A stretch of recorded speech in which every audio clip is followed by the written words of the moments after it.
ওই সকল নারী জাহান্নামে যাবে যারা কাপড় পরার পরেও উলঙ্গ থাকে।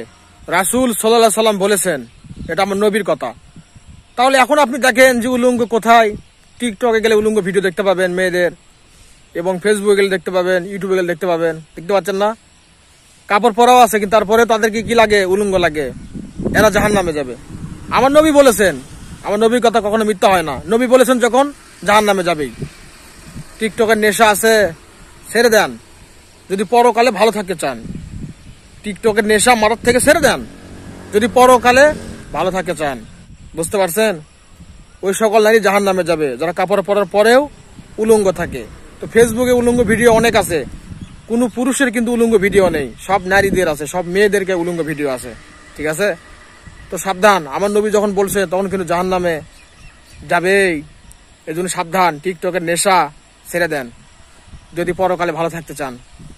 আশা করি আপনাকে বুঝতে পারছেন আমি কি বলতে চেয়েছি।